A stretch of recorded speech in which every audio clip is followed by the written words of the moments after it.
各位同学大家好哈。那我们今天呢，大概主要邀请到的是一个韩国的，他其实是学者了哈，但也不是学者，他听得懂中文的。那他其实是一个很资深的外交官员，然后在国际政治还有经济也是很有分量的哈。在上面没有写出来哈。他目前是 APEC 的那个 Working Group 的那个 Lead Shepherd。Lead Shepherd 就是什么？直接翻译叫领头羊，听得懂吗？中文现在不是常常讲领头羊？那其实那个 Professor Park 其实就是在领导这个小组工作的，就是跟整个 APEC 你们知道吗？哈，亚太经济合作区域组织，哈，然后里头的人力资源发展的工作小组的，算是召集人呐，哈，所以如果你有关这方面的议题，可以问他。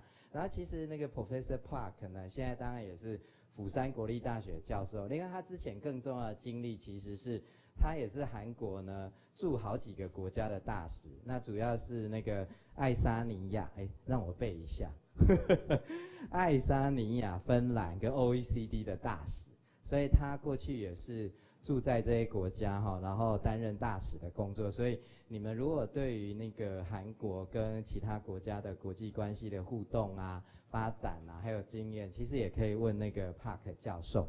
另外呢，他也是在之前呢，总领事嘛，哈，在成都的总领事，会讲中文，但是你们只会用英文，谢谢。好，我要开玩笑，他只会用英文演讲哈，他中文没有办法顺道演讲，不过他可以听得懂。在成都的总领事哈，担任总领事，所以他其实对整个国际上啊、亚太区域啊，还有他之前过去在国际政治经济的了解，其实应该可以给各位很好的一些经验哈。那所以我想我就不再多说。Let's welcome Professor Park. Thank you so much.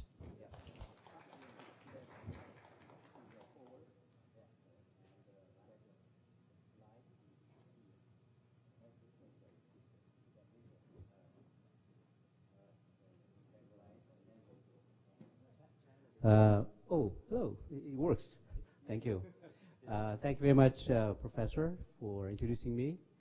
I tend to speak English a little bit too fast, but I try to slow down. So in case I speak too fast, maybe you raise your hand and say, 请慢一些. Okay. This is my name, and I'm very happy to be here. And I was very impressed by your beautiful campus. And I heard a lot about your city, and I'm really happy. And I feel very comfortable whenever I come to Taiwan because we are from the same background, cultural background, historical background. And then, of course, I understand some Chinese, so it's very easy and very comfortable for me to be here. And I'm very honored to be speaking to you about higher education development and regional integration.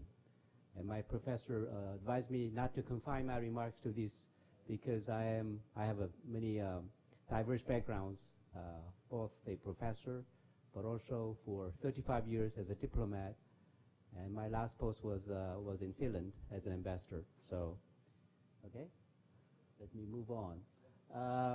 Perhaps I organized my presentation in three sections: challenges to traditional education, and APEC responses, and ASEAN responses. And of course, Taiwan is a member of APEC. Okay, APEC members, and I think it's a very good move on the part of Taiwan to become an APEC member. And so we're going to talk about that. But neither Korea nor Taiwan is a member of ASEAN. But ASEAN is a very important international organization, given the fact that it is located, in the Asia Pacific. And 10 economies are members of the ASEAN, and they're very important movers and shakers of international relations these days. Okay. Now, right. No. All right. Very good. So first, I'd like me to talk about challenges to traditional education. Traditional education is under a lot of pressure to change because of what? Because of the Industrial Revolution. Fourth Industrial Revolution.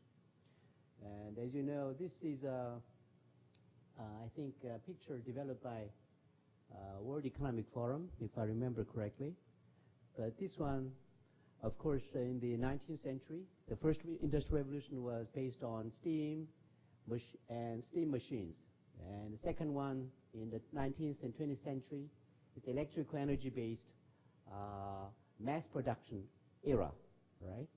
And the third one is, of course, industrial revolution, late 20th century, where you have computer and internet-based knowledge as a propeller of this revolution.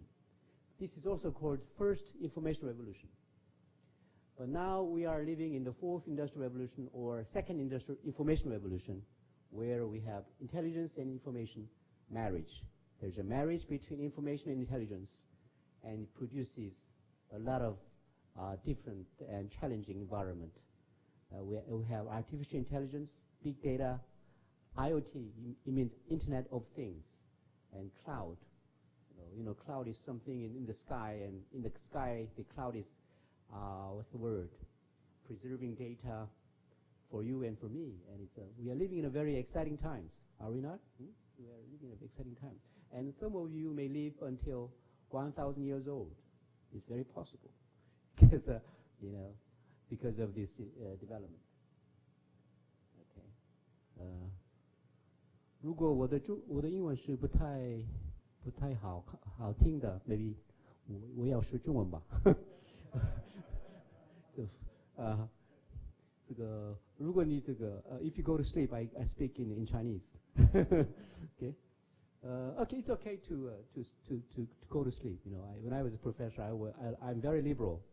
I allow everyone to look at smartphone if you like look at the smartphone. It's okay. Only thing that I hate most is that when you speak to each other, it's a little distracting. You know what I mean? Other than that, you can sleep, you can go out, you can enter, 随便. All right. So we have all these disruptive technologies because of the fourth industrial revolution. You know, big data, Internet of Things, digitalization or digitization. We have two words for the same thing. Advanced analytics, virtual and augmented reality. Do you know the difference between virtual reality and augmented reality? I think you know. VR and AR. This thing, additive manufacturing, you know, 3D printing, three-dimensional printing, 3D printing, advanced robotics, energy storage and harvesting, cybersecurity. All these things produce very disruptive technologies. Disruptive in the positive sense. Revolutionary technologies are there because of the revolution. And then, of course, this fourth industrial revolution poses a challenge, not only to,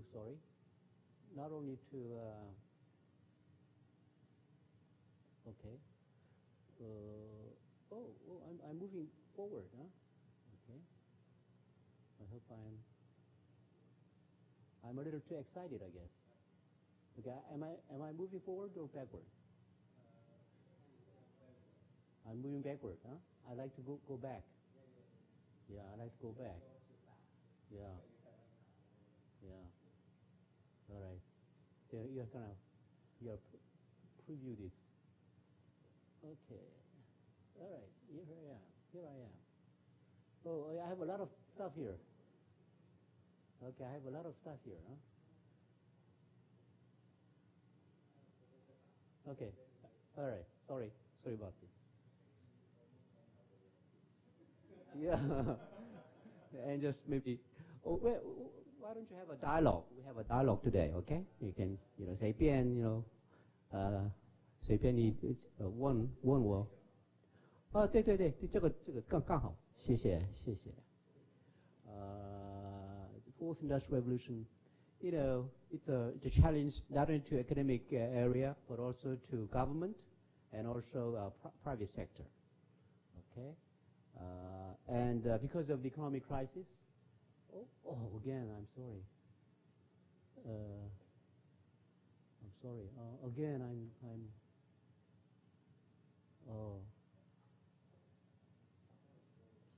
Malfunction. Is it? Maybe you can think about. Okay, maybe. I'm sorry. So, we have economic crisis recently, and because of that, we need to have some revolution to catch up. Okay, next page. Okay, next page. All right, now we have shortcut. This is a big word here. I want you to know this big word, mismatch.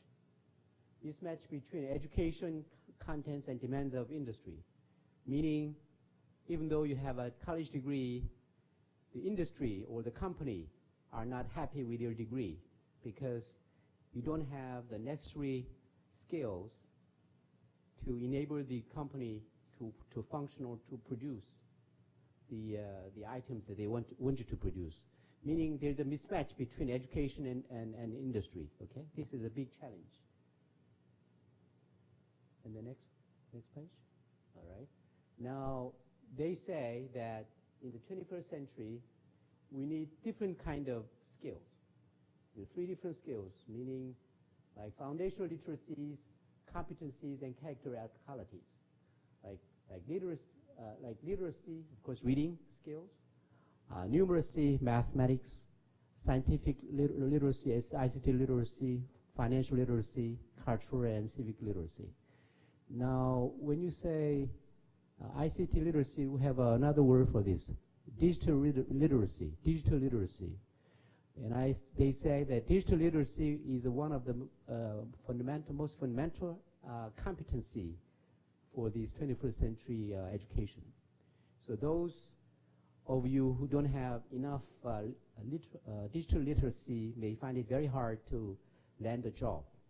Okay, so digital literacy.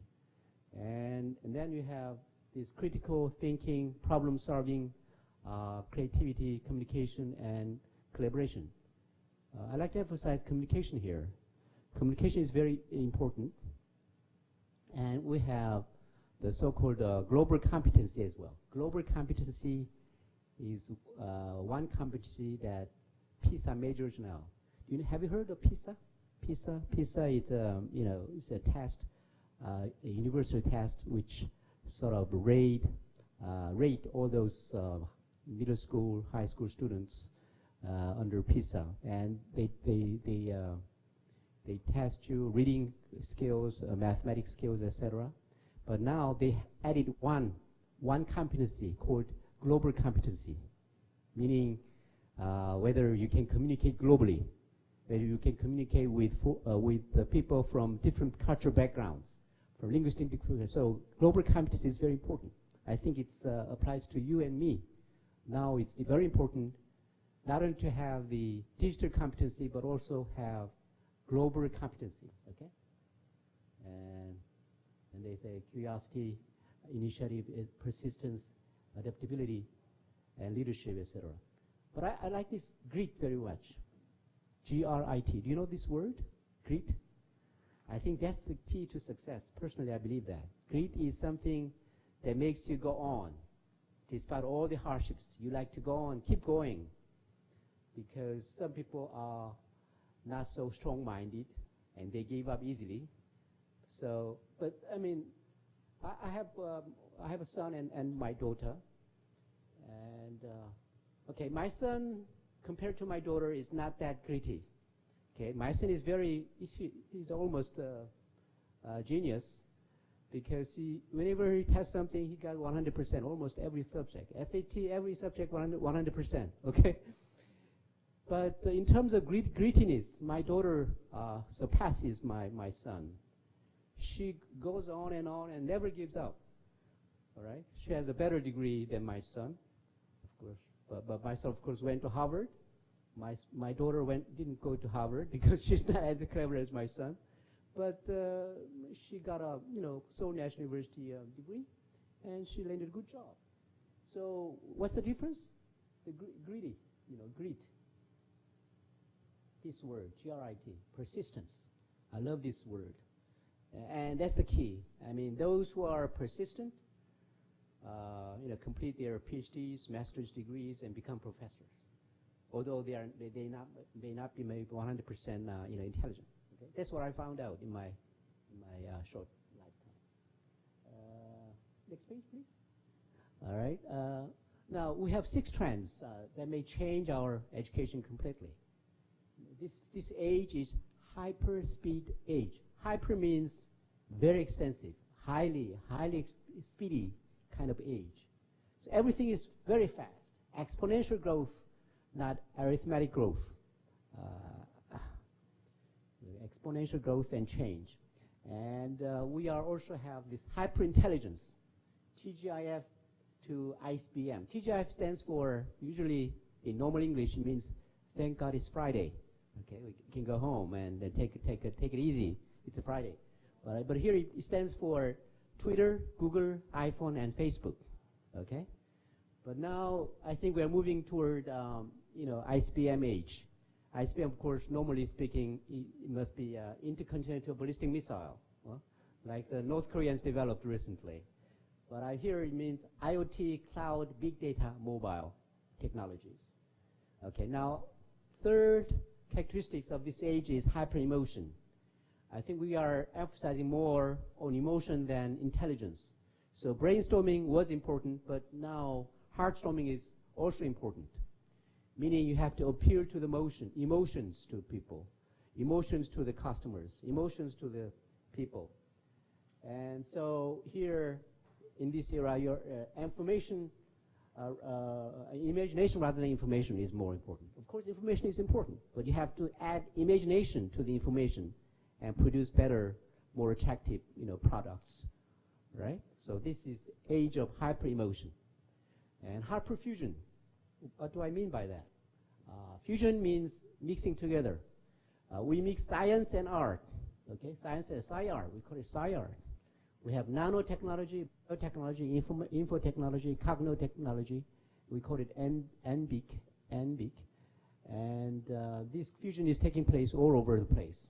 Not only within one industry, but between industries, right? So we have another thing, characteristics is hyperconnectivity that may characterize our era. You have Internet of Everything, Internet of Things, but Internet of Everything is interconnected. And we are creating collective intelligence. And lastly, we are living in a hyper-aging society where, as I said, we may live up to 100 years easily on average. And maybe some of the babies born today may live up to 1,000 years because they can change everything, If they have a heart problem, they can change the heart. If they have an eye problem, they can change the eyes. And some brain problems, they may have some operation in the brain, go on living. As long as you have a soul in your body, you're a human being. So we hyper-aging society we are living. So here education, teaching becomes lifelong learning. You have to learn everything every day until you die. Some say that, at least in the United States, if I remember correctly, nowadays you have about 9 to 10 jobs per person, but you may have 40 jobs in your lifetime. So we keep changing our knowledge. Okay, next page, please. So we are having a new kind of education. For instance, massive open online course, MOOCs. Have you heard of this? Coursera, edX, Udacity. These are 3 most famous online courses available in the United States. You use online, and this is the books changing even the education here in this campus, I guess, because in case of Korea, they use MOOC, combined MOOC and ordinary education as well. So you give, professor gives the materials through internet first, and then come back to this auditorium or to the classroom and have an open debate, okay, in the class. So combination of this traditional education with MOOC education is taking place in most of the Korean universities, and I'm sure same thing is true here in Taiwan. Micro college, 3-month college. It's not 4 years is a long time. 4 years, you get old. Most of you are like freshmen, sophomore. Before you know it, you're gonna get very old. Sorry, but I mean, 4 years is too long for modern day education. So they set up 3-month course, micro college. Actually, this famous course was created because of the need of the Facebook. You know, Facebook bought out one company, VR company, but they bought a VR company. They set up a VR company, but there were no people who were able to run this company because no education produced VR experts yet.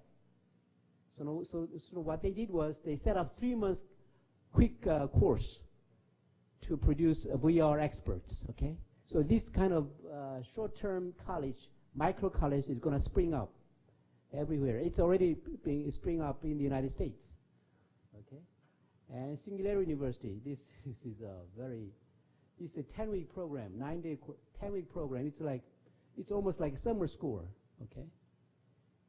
In 10 weeks, you learn everything.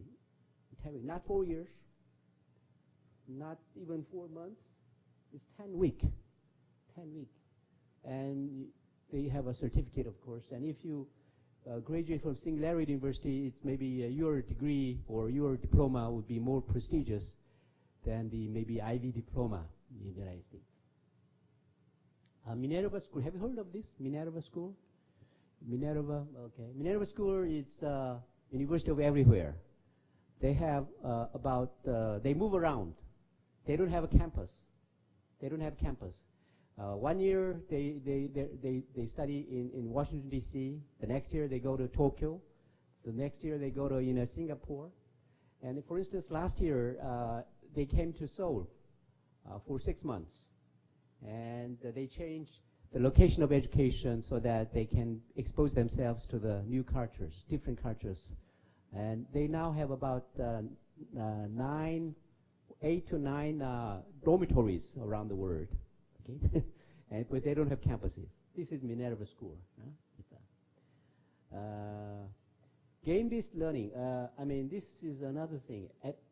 Edutainment stands for education plus entertainment. You know, education is not a very serious job, but it's going to be a very interesting job, interesting activity, okay, edutainment. And you teach or learn something not from just reading books, but from games, gamification. Make it a game, okay? You know, sometimes when I get tired of learning something, I make my learning into a play, into a game, you know. If I have to memorize 100 new words, new Chinese words, I may time it, okay? Whether I can, memorize 100 new words within 10 minutes. I just like to see. I just make it in a game. It becomes certainly very interesting, you know. So gamification is one way of education these days, huh? Game-based learning. Okay. So far, it's okay. I mean, let's have a dialogue. You can always, if you don't understand, you can raise up hands. Okay. Now, all right. To these changing environments, how does APEC respond? APEC stands for Asia Pacific Economic Cooperation. Okay. All right. This is APEC countries. My question: is Taiwan a member of APEC? Yes. Yes. Okay. Yes. It's very important, as I said. And actually, we have the so-called three China problem. And the Chinese didn't like it. What do you mean China is one and only one and no three China? But we Koreans used this terminology for one purpose, to open up, to establish APEC. And there was Chinese always worried about Taiwan and Hong Kong, okay?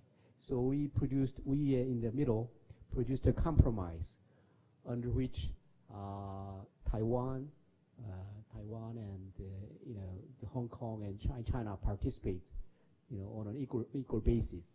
Okay, so even Hong Kong is a member. Hong Kong, China is a member of APEC, like Taiwan is. So I'm very happy that Taiwan is a member of APEC, and it's actually Taiwan is playing a key role there. Taiwan is a CBN coordinator, capacity building committee coordinator is run by Taiwan. So Taiwan has a I think is a leading expertise in terms of training among APEC countries. So we're very happy with it. Yeah, here we are. Okay, here. APEC on the rise. APEC, I think, is I think it's very important organization. You have 57% of GDP, the global GDP, 47% of global trade, and 39% of world population. Only 39%. Do you know why? One big guy is out. Huh? India is out because of that. India is as populous as China. Okay, one big guy is out, and that's why only represents 39% of population. But in terms of real GDP, 57 and 47 global trade. And one other country that is interesting in terms of membership is Russia. You know, Russia. One day they came to my office and say, "Oh, Mr. Park, we Russia want to become an APEC member." And I said, "What? You're a European country. You should join EU, not APEC." Yeah, I mean, I was a little surprised, really, but then I just try to challenge their logic, why they want to become APEC. And they say, you know, EU, of course, they are not welcome in EU. Oh, no Russian student here, huh? Okay, maybe you have a Russian girlfriend, boyfriend, but because they're good looking. Anyway, the Russians, they say, well, they produced a map and say, you know, Mr. Park, you have a Vladivostok here, and Vladivostok is a very important port, and it is part of the Asia Pacific. You know, in the final analysis, they joined APEC, and I think they were very smart. And I think APEC now is more prestigious than EU, don't you think? APEC economy is on the rise. EU is in a doldrum, you know, like this. So this is APEC, you know, structure. Leaders meeting you have, and then you have all those ministerial meeting and then working group. All right. Next page. And each year we have the slogan or the theme of the summit meeting for each year. And this year is going to take place in Papua New Guinea. Do you know where it is located?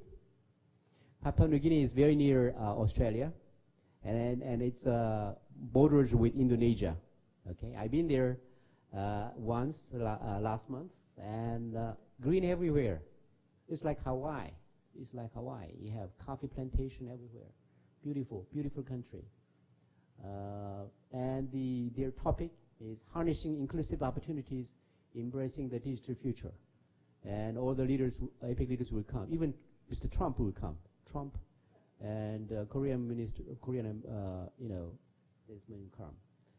And last year it was in Vietnam, and the year before it was Lima. And interestingly, this year, for the first time in the history of APEC, digital future, digital economy or digital education is going to be a big issue. Okay, so this shows the change of the times. Next page, please. Now, so to cope up with these changes, we emphasize mobility of students, researchers, education providers, and we try to come up with good bilateral agreements. Next page, please. What do you mean by mobility of students? We like to move students around, okay? Many of you, I think, end up going to the United States or UK, like a professor, to study. And we like to move our students around so that they learn more from each other, and especially best practices of each economy, okay? And next page, please. Researchers also move around. And next page, please. Education providers, okay? The problem is that we have a visa problem. Have you ever tried to get a visa to the United States? How many of you plan to go to the United States, for instance? Some of you, I guess. And the toughest thing is to get a visa. Nowadays, I think Taiwanese students, no problem. Okay, Korean students, relatively no problem. But many, maybe some countries with poor economies may find it very difficult to get a visa to the United States. So we try to lower down these barriers, visa barriers, to enhance mobility. Okay, next page, please. Bilateral agreement. So because of that, we try to come up with bilateral agreements. I'm sure that we have agreements between Taiwan and Korea in terms of education and some exchanges as well. And so the key word in APEC is also connectivity. Physical connectivity, we like to connect physically, like railroads. Institutional connectivity, like, advancing regulatory and procedural cooperation, like tariff reductions or across the board, like APEC and like ASEAN. People-to-people connectivity, integration, mobility, and joint endeavors. Okay, so connectivity is a key word. Huh? Connectivity. Okay, next page, please. Right. Well, I mean, this is some structure, and I'm also head of ALCO, Asia Learning Community Builders. We have all this secretariat in Korea, which I also chair. And this is big organization where we invite many people from, like, even yesterday I made a speech to about 8 economies, experts coming to my institute to learn from each other. Okay, next page, please. All right, APEC Economic Leaders Meeting, as I said, and then we have an ABEC meeting and an APRU. APRU is APEC University Group. You know, you have a university alliances within APEC. Okay, this headquarters is in Hong Kong. ABEC is a business, Asia Pacific business community. You know, business leaders are there. So we have public sector, we have private sector, and we have academia are represented in APEC. Okay, and I'm going to emphasize this later on about the importance of combining these three sectors together and creating synergy among the three sectors. Okay, next page, please. Oh, so what do you mean by public sector? Public sector means government, basically. Okay, what's the government role? You know, investment in basic research to promote new industry, you know, etc., etc. Okay, and long term, so something that public sector can do. Do you know the term? Who majors in economy here? Economy majors? Do you have any economy majors? What do you mean by public goods? Public goods, collective goods.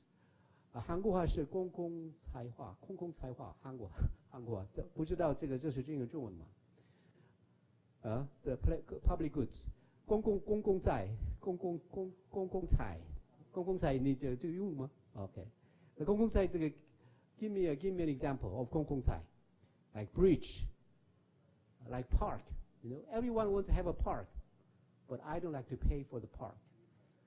You pay, okay? I don't like to. Of course, I like bridges, because it's very convenient. But I don't like to pay for the bridges. Why should I? Okay? You build it. So those, and I like to have bus transportation everywhere, especially in my neighborhood. I like to have a bus transportation, but I don't like to pay for the bus transportation. So these goods are public goods, and nobody wants to pay. So that's where government intervenes. Government wants to, provide those collective goods or public goods. And public sector does those things, okay? Next page, please. And of course, private sector companies, they especially they are after, profits. Academic sector, of course, universities, professors, you and I, academic sector. So, and next page, please. So the point I'm making is that nowadays it's very important that three sectors combine. And let me give you an example, a Korean example. Next page, please. Like PRIME project.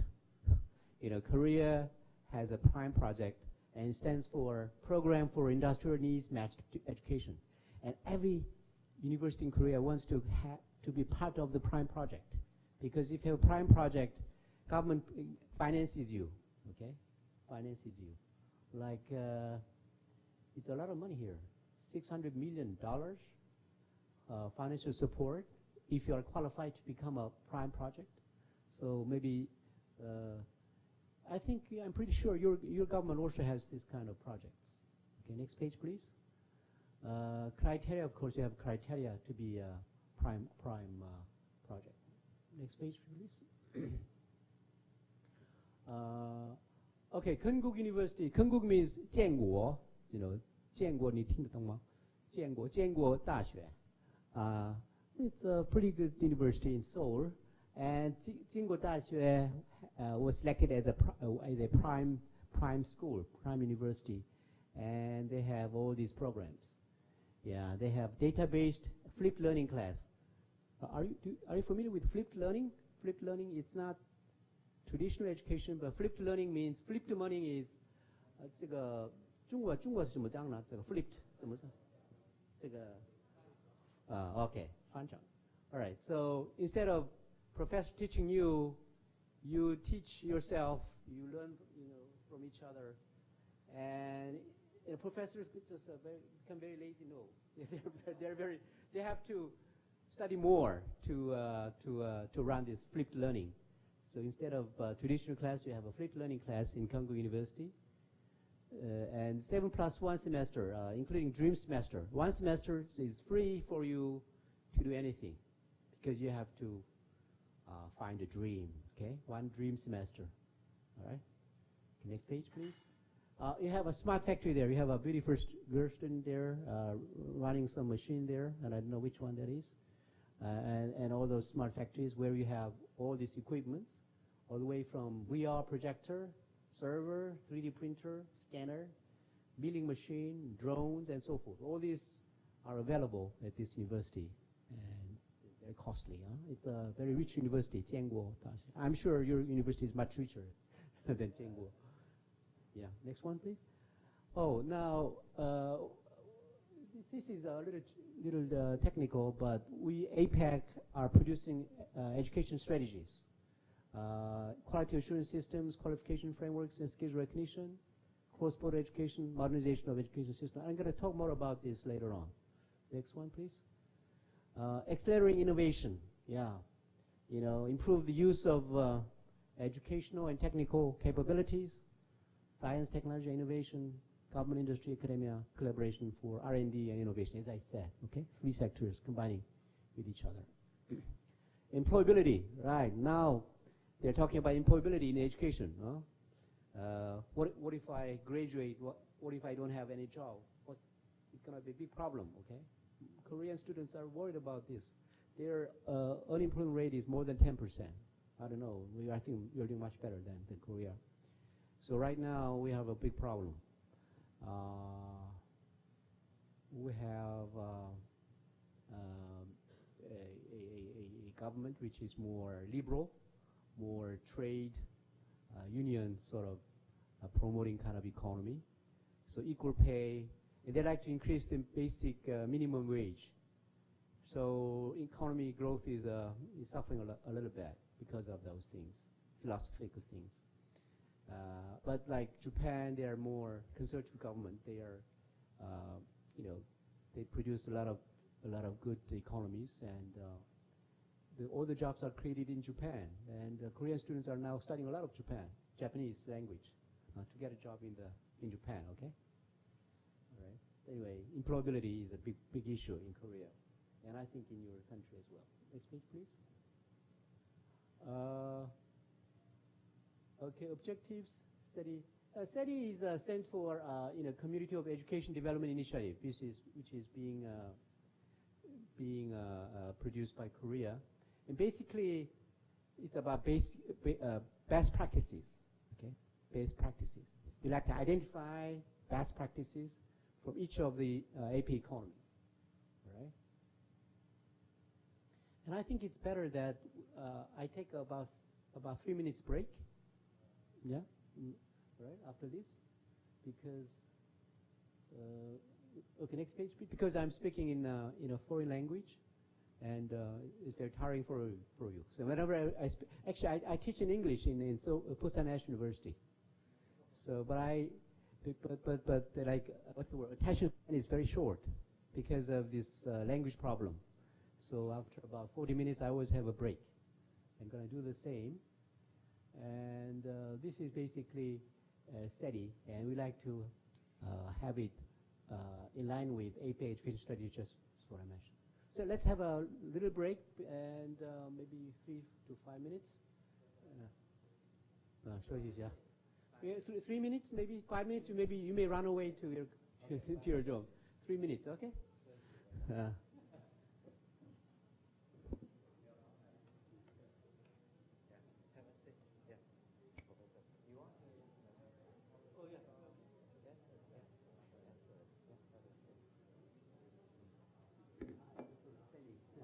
good. Okay, no problem. Yeah, we come back to it. Like you said, legal issue.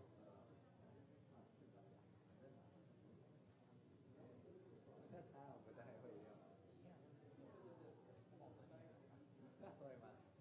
有这么严重吗？好好好。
Oh, it's okay. 待会是练这个。You speak. Speak up. But you, it's the fourth revolution, industrial. It's the fourth revolution, industrial. It doesn't work. You keep. Okay, it works. Okay, it works. It works. It works. Okay, good. We have a student who has courage to speak up, and now I'm gonna listen to him. All right? Okay. So what's your question again? In Korean, or are you speaking Korean, or in English, or Chinese? Okay. The cyber physical system is Cyber physical. Physical. What do you how do you spell physical? Physical. Like Physical, yes, physical. Like yes, physical cyber physical system. Yes. Okay. What very will good. be the 有点类似这样，但是 what will be What will be okay? What will be changed after the area is coming? Yeah, I think I think the subject you're producing, I think I vaguely heard of this, I guess, but the key important thing is you have to pursue that one if you're interested in it, because these kind of new technologies are spring up now. So even while we are talking here, new technologies are emerging. And that's why we have to keep learning, you know. And the 4-year college education is not fitting anymore because of the pace of the, you know, speedy transformation of our society, because of the development of this, you know, cyber physical education, that kind of thing, right? So yeah, keep pursuing that one. And I don't pretend to know anything about that subject, but we can check.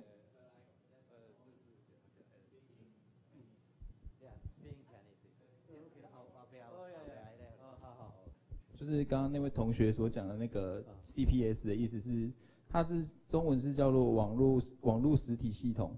那我的解读的感觉是，它比较像是说，我们现在把任何的器具接到网络化，就是把任何的你使用的东西网络化的感觉。因为它主要提到的是像是汽车航空、化学制程、基础建设等等。也就是说，我们在制造事情的时候，我们原本可能只是用笔记去记它的参数，可能现在我们就是用数位化的方式把那些参数记起来，是大概这种感觉吗？好了。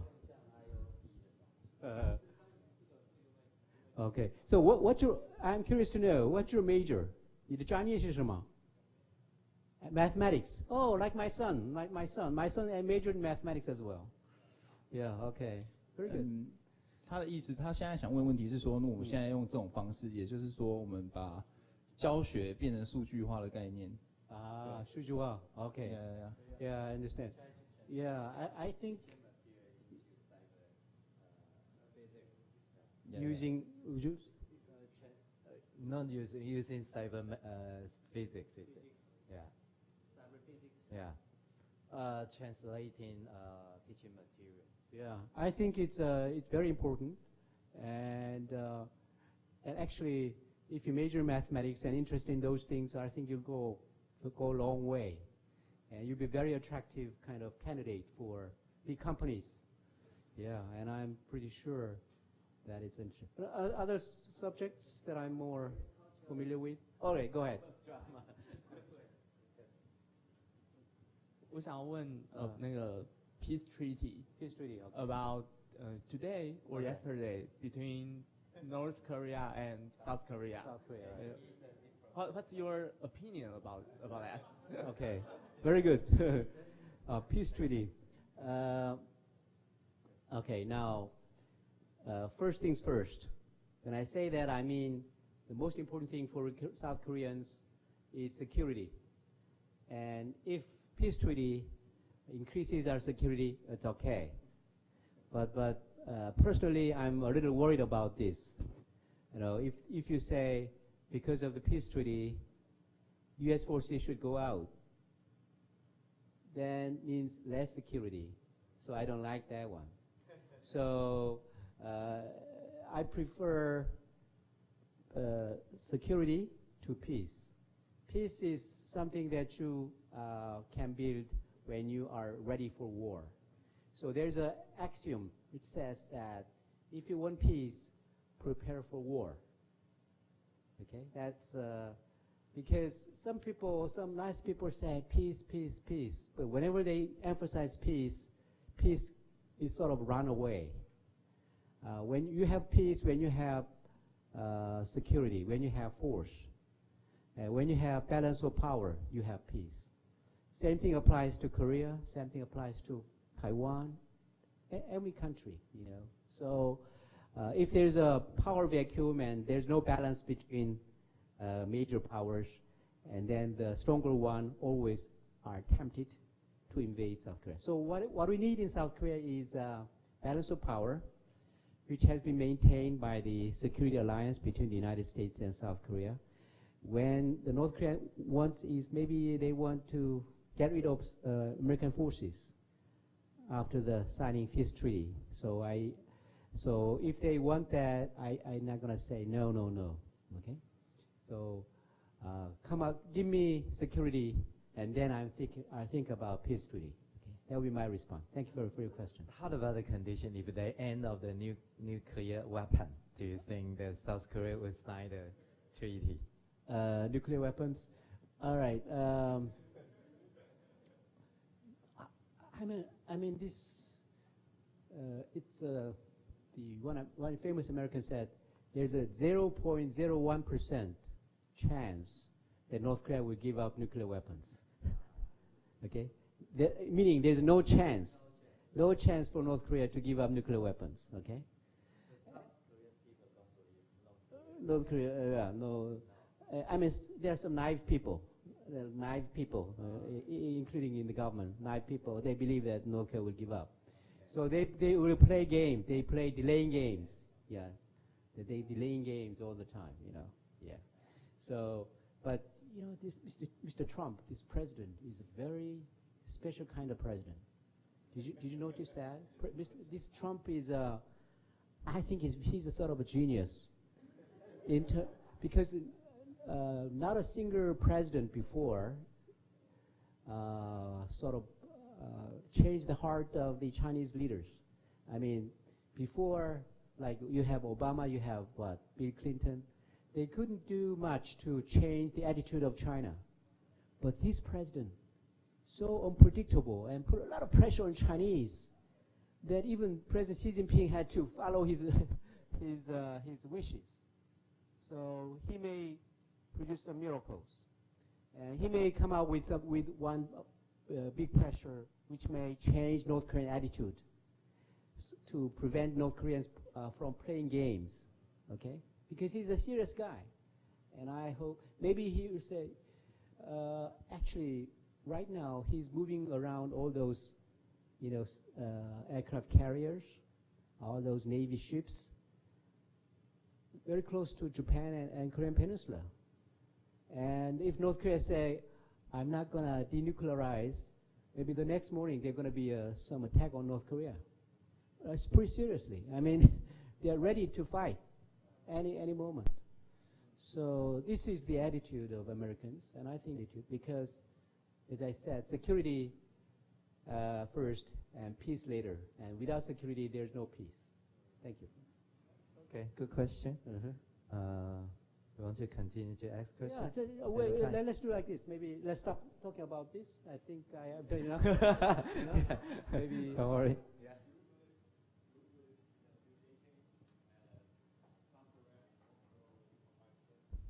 Unification. Unification, okay? All right, now good question. It depends on the definition of unification. What do you mean by unification? Do you mean peaceful coexistence?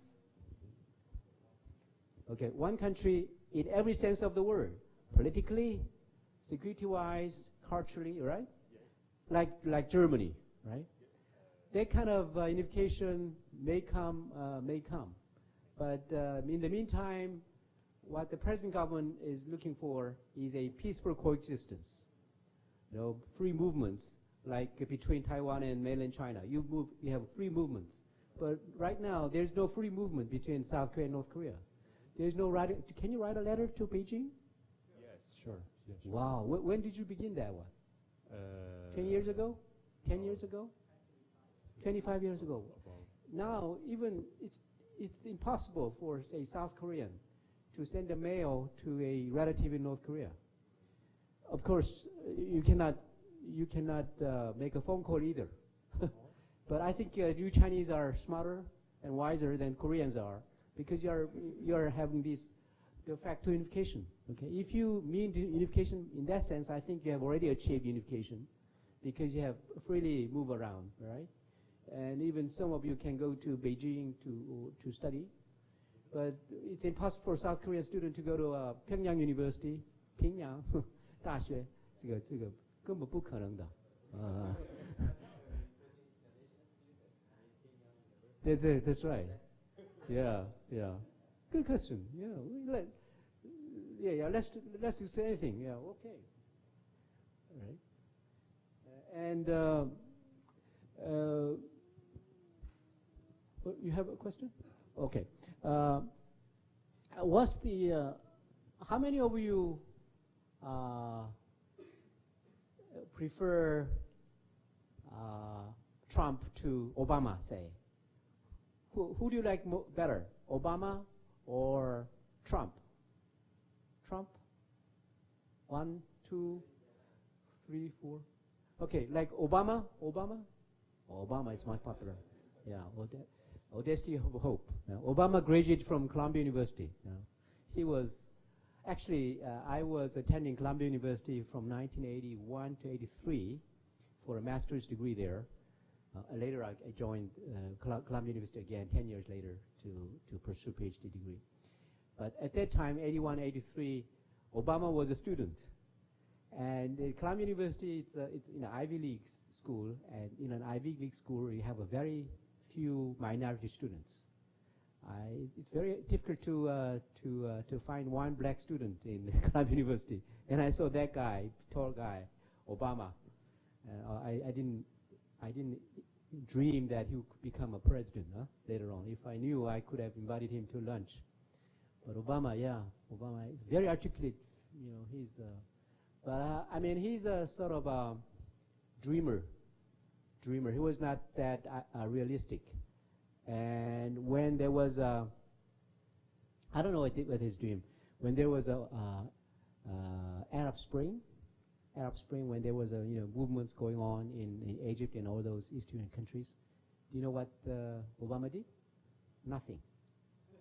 They did nothing.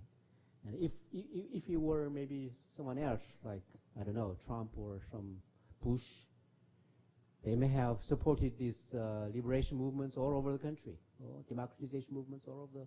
Maybe they pushed people around, but he didn't lift a finger. So that's why some people criticize him for that kind of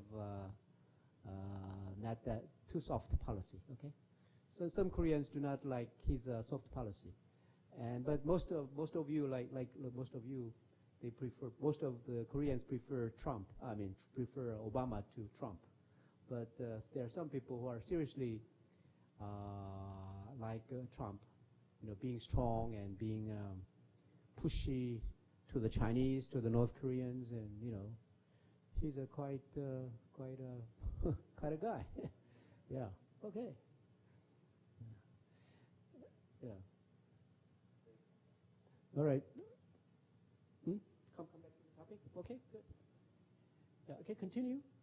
And because we're talking about ASEAN as well later on, so I covered basically. This qualification framework, have you heard of this qualification framework? Okay, this is, okay, maybe you can know if I say this. We have National Security Authority. I'm sure that Taiwan has this one, National Security Authority. And you have, education and training authorities in your government. And you have a Skills Development Planning Unit. And you have, you provide institutional framework for this qualification framework. So this is called National Qualification Development, okay? And the provision of continuing and demanding quality-based education training. This is a qualification framework, okay? Some countries do have this one, and some countries don't. Like Japan and Korea, we don't have this. By Australia, New Zealand, I think Singapore have this. So basically what I'm recommending is maybe if you want to have a national qualification framework, you may learn from other countries' practices, all right? So basically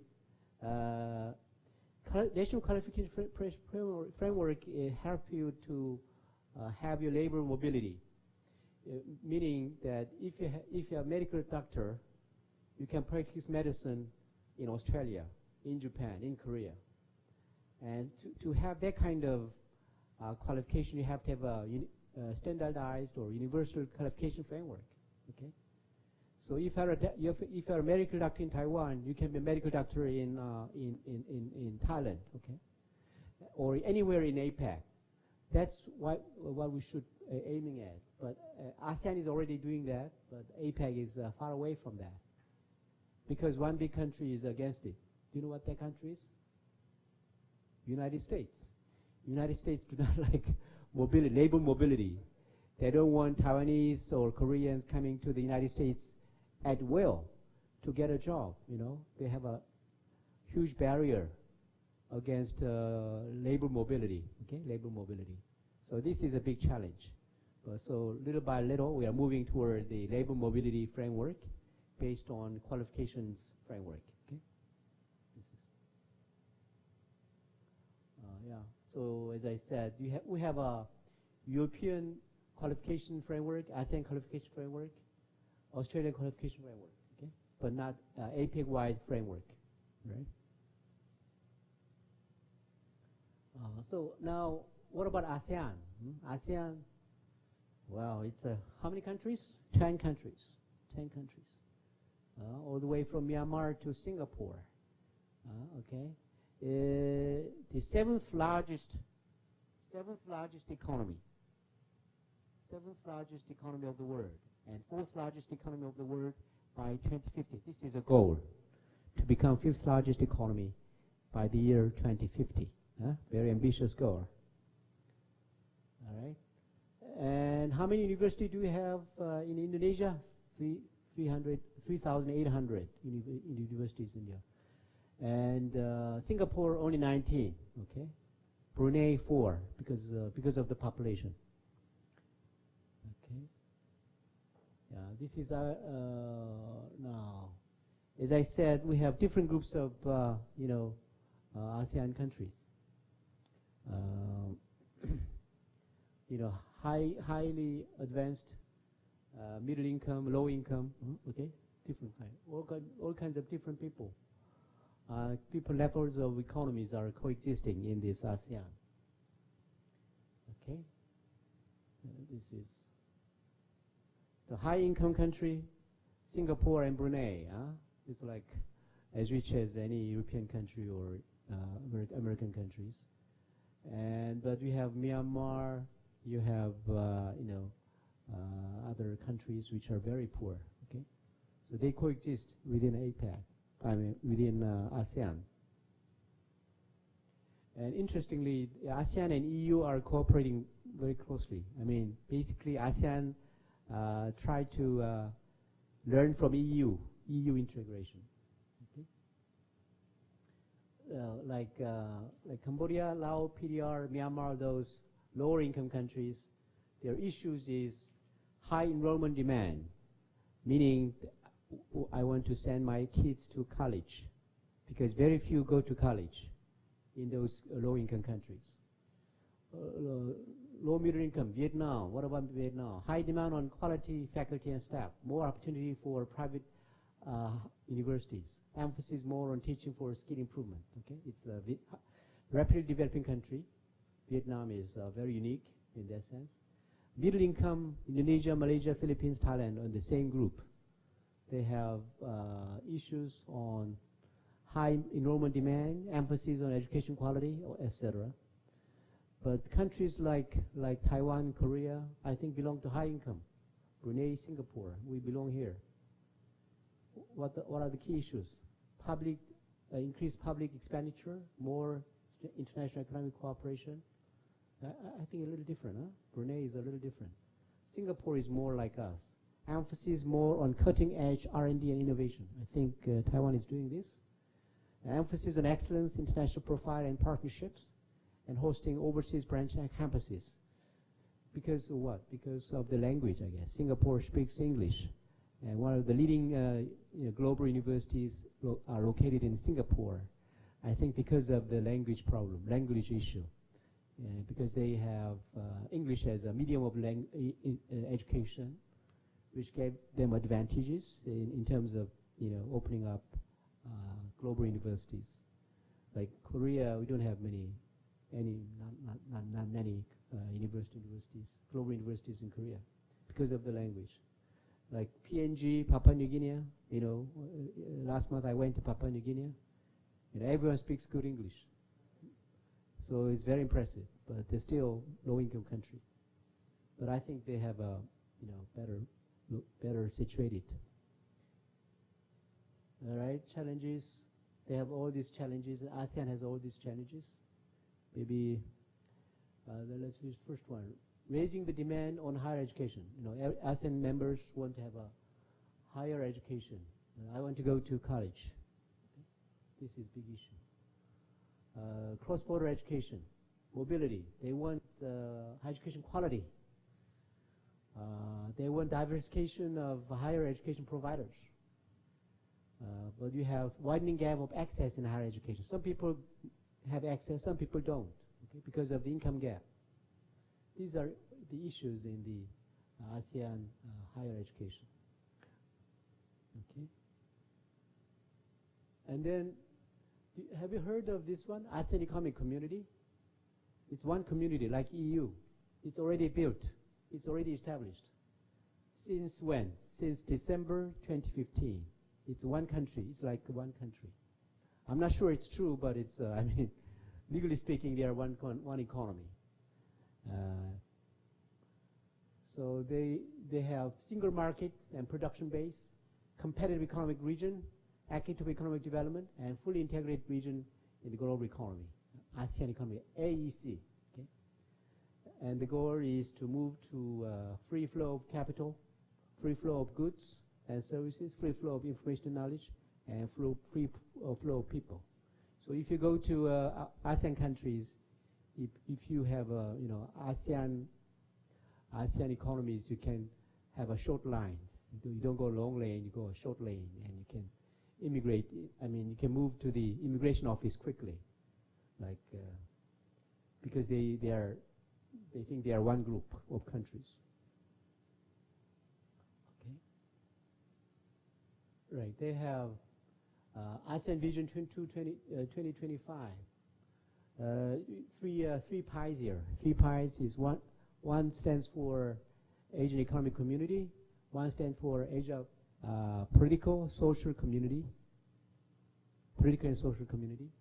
And I think ASCC means Social and Cultural Community. ASEAN Social and Cultural Community. Okay. So the blueprint by 2025 is inclusive, sustainable, resilient, and dynamic ASEAN community. That's what they're after. And of course, they have ASEAN work plan for education, okay, up to 2020. And the important declaration in that regard is Kuala Lumpur Declaration, and which was pronounced in November 2015. And we're gonna see what that is. Okay. Yeah, I mean, ASEAN work plan in education, promote ASEAN awareness. I think we should be interested in this because ASEAN is our neighbors, and many of you end up going there as a teacher, as a student, as a professor, or as a worker. So their number one priority is promote ASEAN awareness. They like to be one ASEAN. They like to establish ASEAN identity. Is Taiwan dialogue partner of ASEAN? No, I don't think so, right?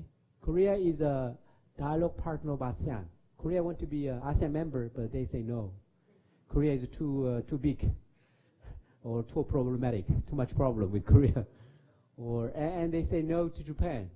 Japan is too big, too well advanced, and they say no to the United States, or China. No to China. So these big countries are not a member of ASEAN, but they are dialogue partners. The ASEAN are very smart. You come here as special guests, okay, not as a regular member.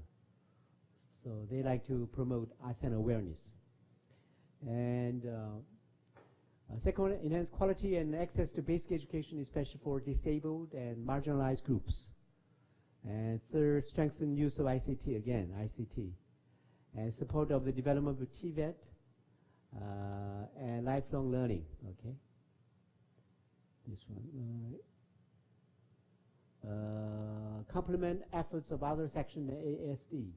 Strengthen higher education sector through qualification framework. This is a faster role of higher education through university-industry partnership. As I said, we should have a partnership between industry and university. Otherwise, education is becoming irrelevant to industry. Okay, big problem. So this matching between university and industry is very important. provide capability building programs for teachers and community. Okay. All right. Oh, what is Kuala Lumpur Declaration? As I said about this, it's quality education, intra-ASEAN mobility students and scholars, triple effect plus cooperation. Triple meaning U means university, G means government, I means industry, C means cooperation. So again, 3 sectors should cooperate. I don't know. I don't like to be president of university now. Because if you're a president of the university, you're very worried in Korea. Because students' numbers are decreasing. Student population is decreasing. And some universities, especially in the province, are under pressure to close down.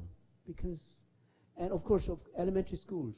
So many elementary schools are closing down in Korea because of decrease of population. And they are all coming to the capital, Seoul, for education. And universities all around Korea are under a lot of pressure to change. That's why they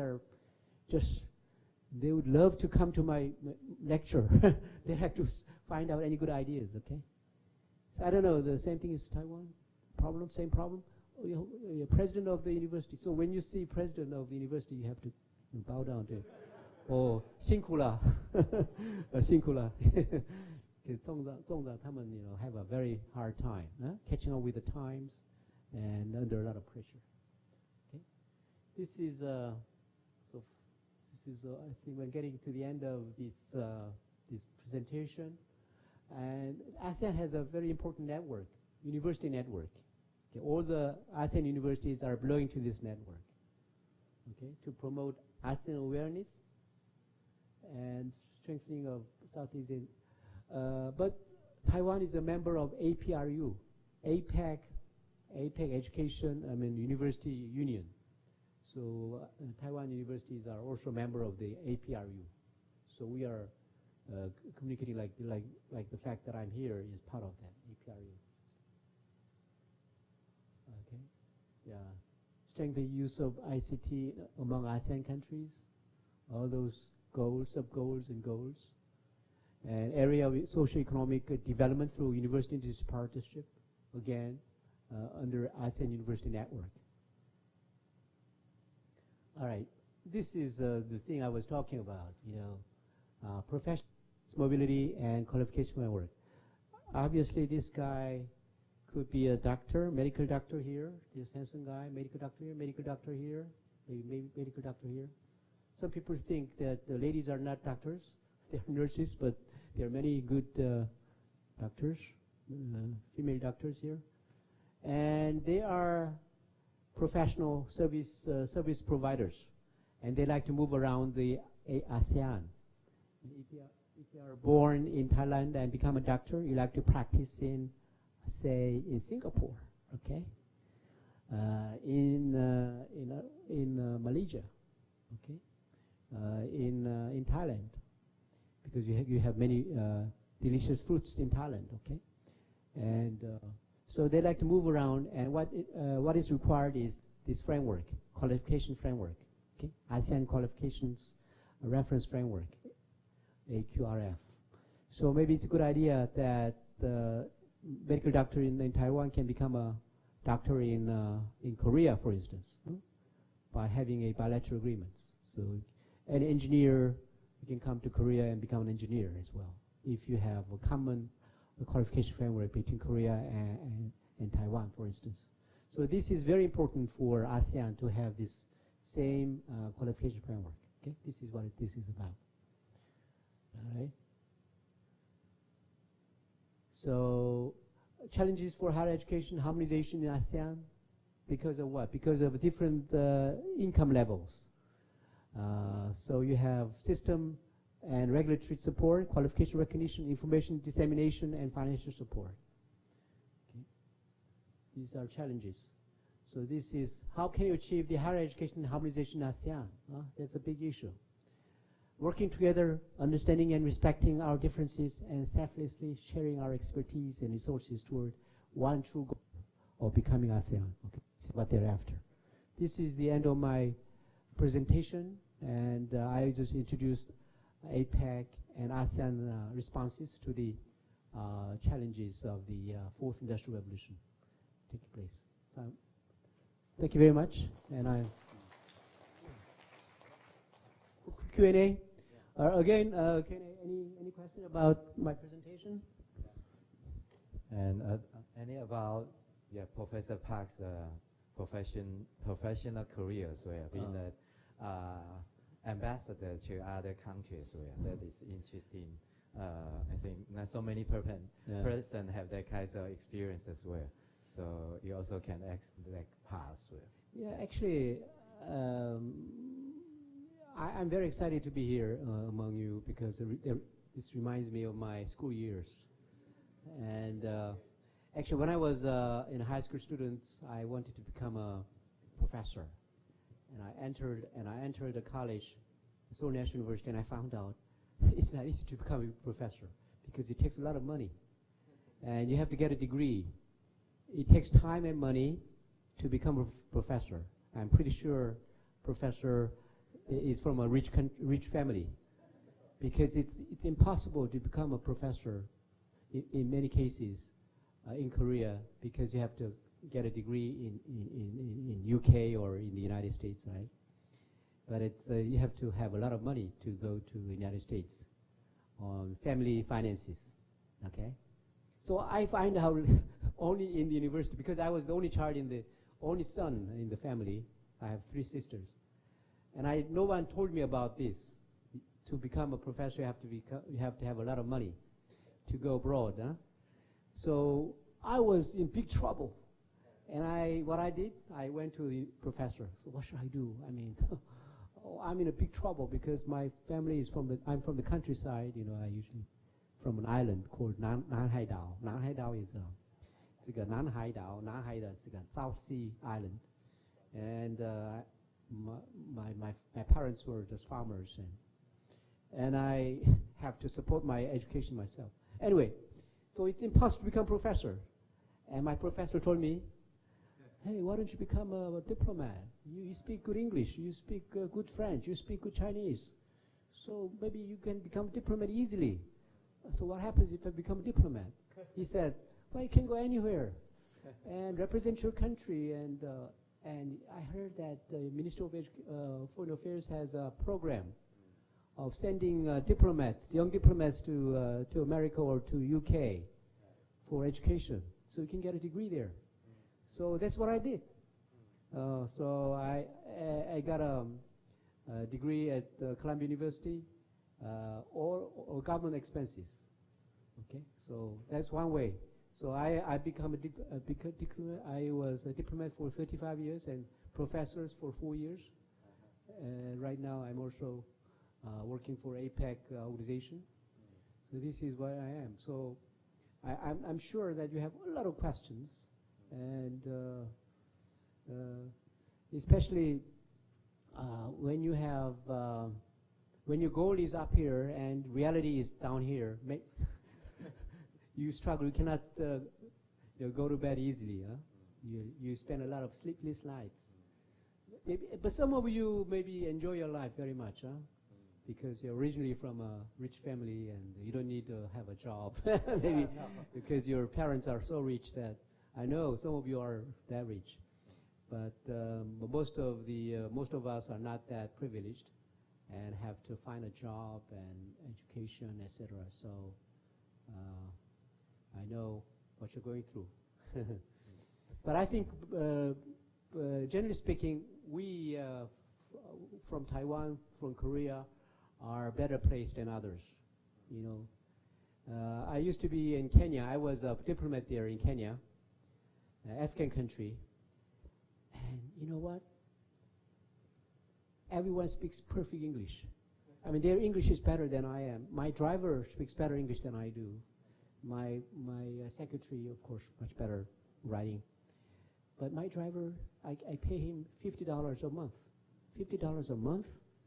I'm talking about 15 years ago, so maybe $100 now. But $50 a month, and you have a driver, English-speaking, strongly built, huge guy, can lift things easily, and you have him as a driver for $50, right?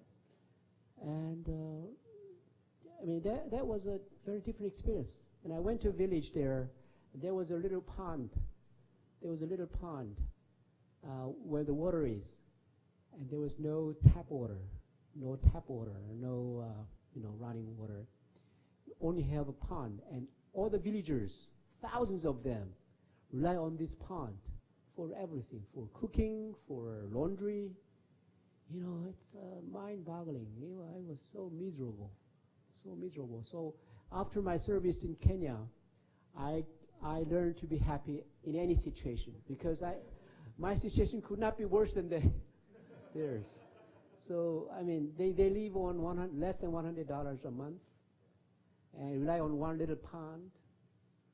And the ladies and small kids have to travel 4 hours to get a drinking water, healthy drinking water. Otherwise, you get a stomach ache, right?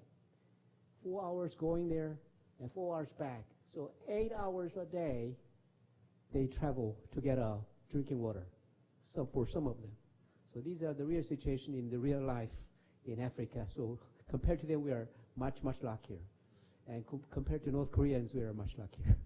North Koreans, they are living in a miserable situation. For instance, I don't know, if there's no DMZ, no boundaries between North Korea and South Korea, and say, hey, you can go anywhere, I think tomorrow North Korea will be empty. Everyone will come to South Korea, and everyone will come to, I think, Taiwan. Yeah? So we are lucky ones. 所以你们可以考虑可以当外交官，那给你们的建议没有啦，这只是一个选项啦。他说可以到处跑嘛，哦，对不对？然后你如果去当外交官也挺不错的，对不对？哎呀，可以考虑看看。对。Okay, do you have any questions about the presentation or about Korea's society, or maybe you can also ask about what's the most challenging thing being the ambassador to other country? 也可以问问他们当外交官。Any of you want to become a diplomat? No. Because, all right. No, because they never think about that. They never think about it. To put that option into your career life. Okay. Anyone of you want to work maybe in the United States or in Korea? Oh, yeah. Study in Korea. Anyone interested or to do short-term exchange or something? So you can ask me about. I was very interested in my education, also my children's education. So,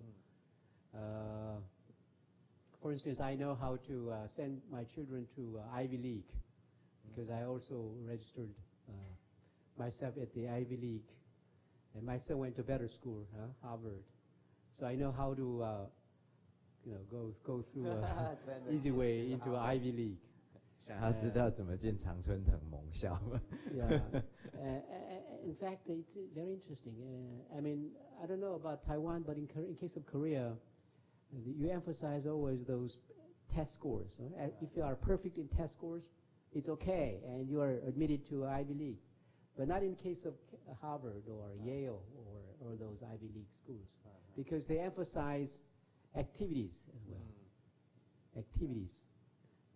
If you have experiences in internships in a big company or in a hospital or in service works, all those activities are very important for admission. And essay is very important. Essay is very important. You have to. It's a personal story. You have to have a story to tell. Essay 你们知道什么？小论文，就是你要习惯写小论文。也不是期刊 ，essay 啊，在美式的英文系统里头，就是你要习惯，比如说一件事，你就是像我不是叫你们要写600个字嘛，你写那600个字不能随便乱写，就是要写一个有主题性的故事跟论述，然后呢，看的人要痛哭流涕，没有开玩笑，看的人要有感觉，说你这个好像有一点想法或 idea 啦，或者是这个是一个比较优秀的人才写得出来的，所以你就是习惯写一个小的东西，不用很多字了，大概1000字上下，这是个 essay。对。哎呀 So you like you say 我们应该有一个 hook， 我都不知道 hook means something like you have to have a tempting sort of theme. Yeah, hook, H-O-O-K. You have to have a hook in your essay. I mean, if it's well, what's the word? Ordinary, normal kind of very boring kind of thing, which like very easy things to think about. Then it's the professors are bored reading your paper, reading essay. But if you say, I was community leader in a suburb of Kaohsiung, and if you talk about this experience, it's a hook. It's a what's the hook?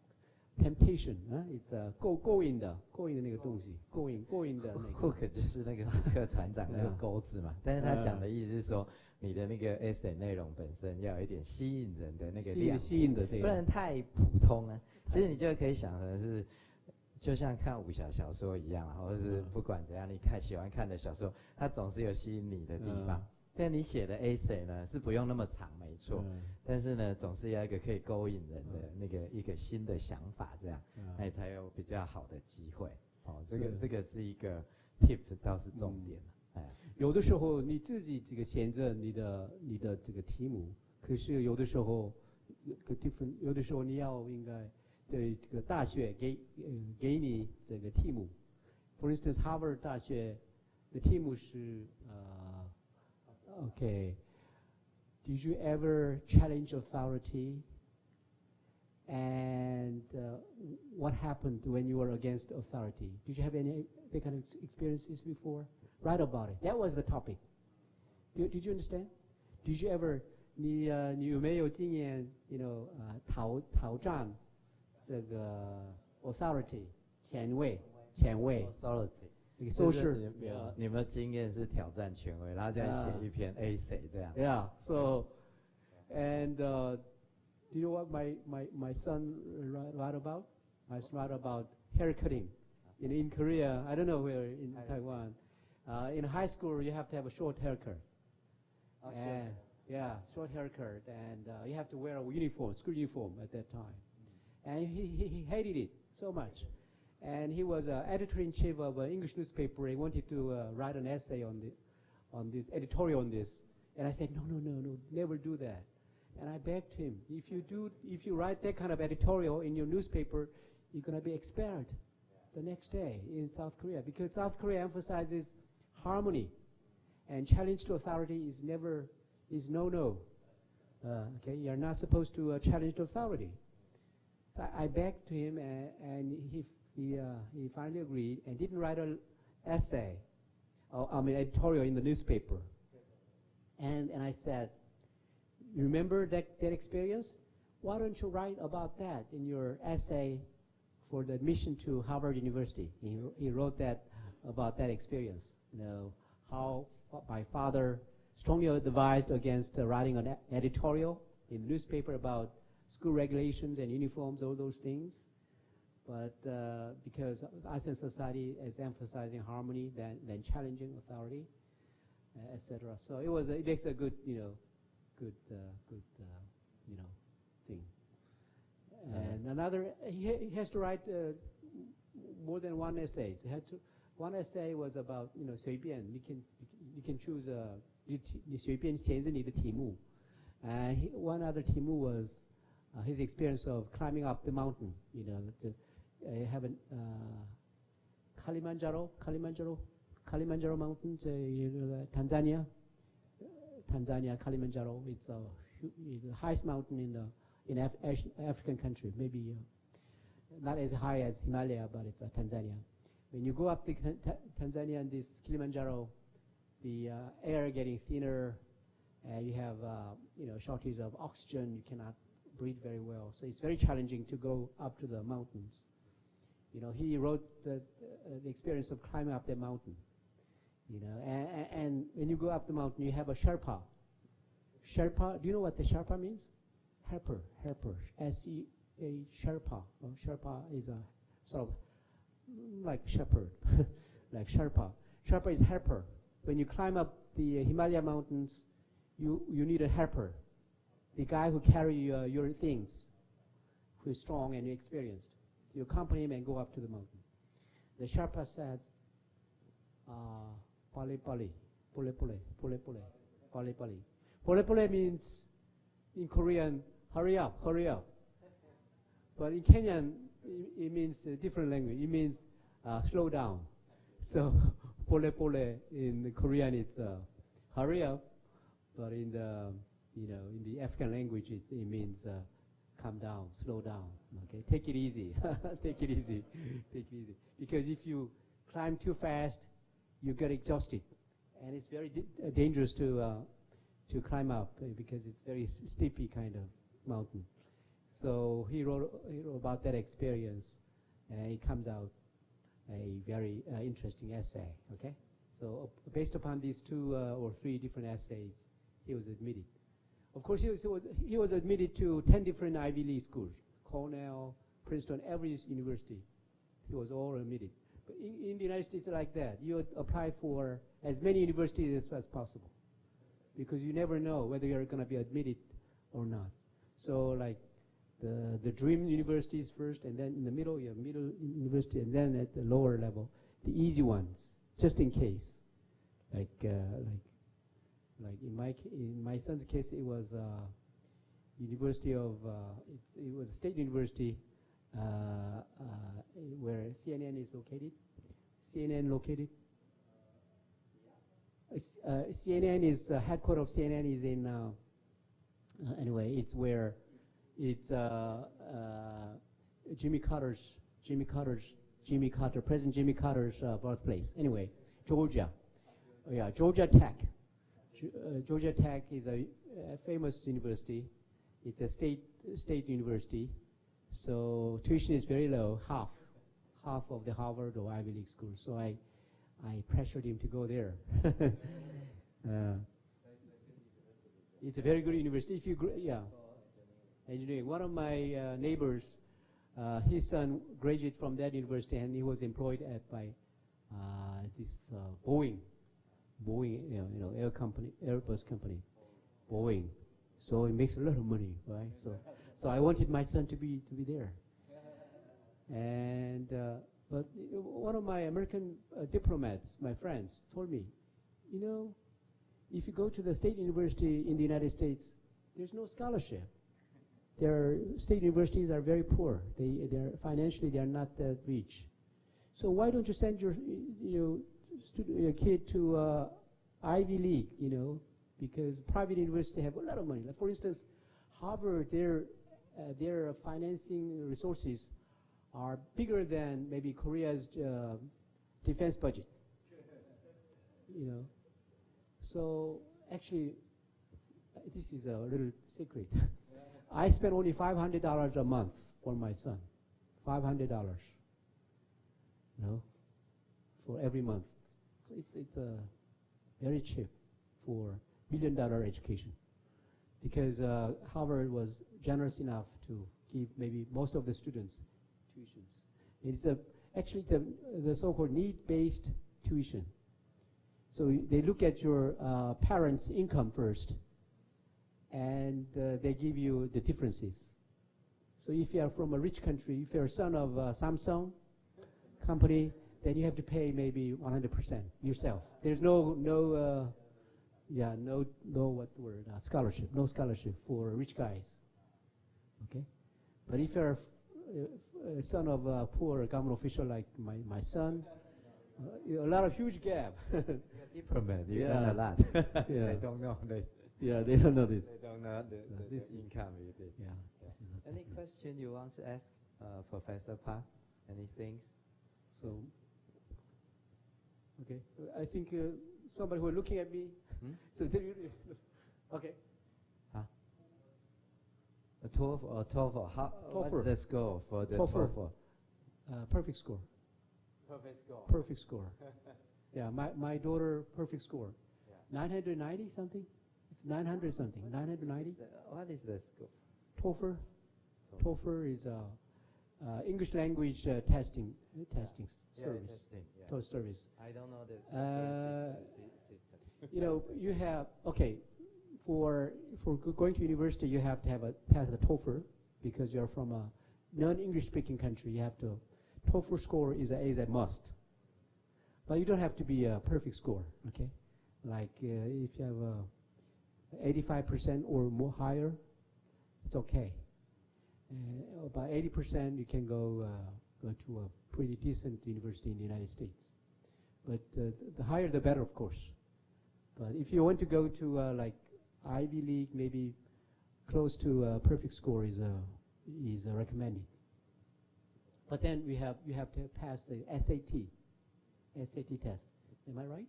If you SAT. I think. SAT. You have to go through the test. SAT has, you have a written SAT, English SAT, math SAT, basically too. Am I right? Yeah, I think so. But you have SAT 1 and SAT 2. Okay? If you want to go to good universities, you have to take SAT 2 as well. So it's more difficult than SAT 1. In case of my son, perfect score in SAT 1 and perfect score in SAT 2. SAT 2, you know, he took French, perfect score, physics, perfect score, chemistry, he had 10 points off. He didn't get a perfect score in chemistry. But history, perfect score, you know. So usually they have to give only 2 SAT 2 subjects. It's okay. It's enough. So combine these scores, SAT 1 score, SAT 2 score, and TOEFL score, you go to undergraduate school in the United States. But if you want to go a master's degree, a PhD degree, you have to pass another degree. It's I don't know. It's I forgot. It's called a different one. Yeah, something. GRE. Yeah. And if you want to become a lawyer, you have to LSAT. You have to pass LSAT. Okay, LSAT. So it's going to, you know, graduate school is a different thing. Yeah. Okay. Do you have any further questions? Yeah. Okay. Oh, this is the one. Yeah.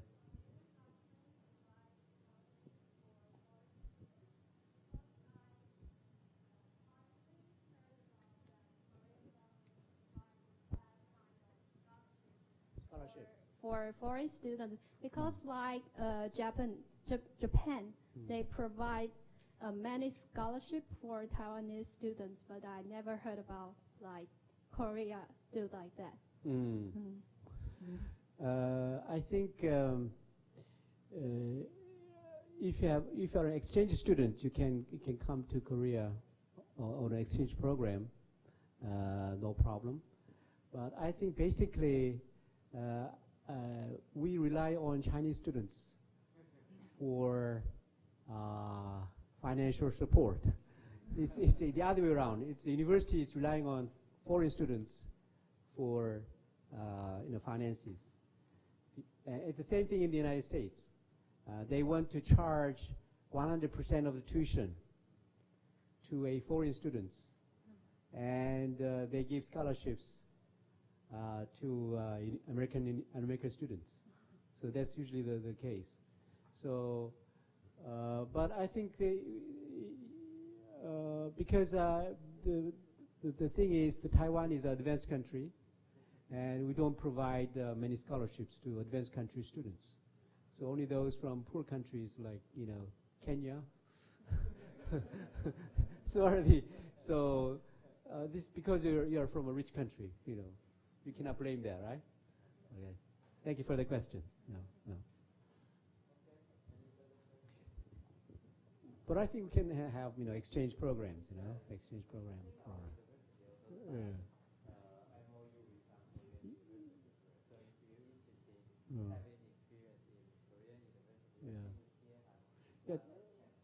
Yeah, take advantage of that because it's a very short term. It's very valuable. If you, I'm the president of the Institute of APEC Education, and I have about 10 staff members, and I hired some of them recently, And one guy had an exchange program in Australia. Actually, he was not a student. He was on a working holiday program, meaning he was there as a worker. For yeah, I have center. Yeah. Oh, maybe it's a good idea to exchange students. But take advantage of that. And actually Korean students, a lot of Korean students go to Europe or other countries, like even these Eastern European, Central Asian countries, like Kazakhstan, Uzbekistan, those countries. One guy in my institute went to Kazakhstan University, but there you speak English 24 hours a day, every day, and after 1 year, his English is very good compared to other ordinary Korean students. Good. Yeah. About time? Yeah. Okay. Thank you very much. Thank you very much. Thank you. Yeah. We end today's classes. Yeah, you may go. Thank you.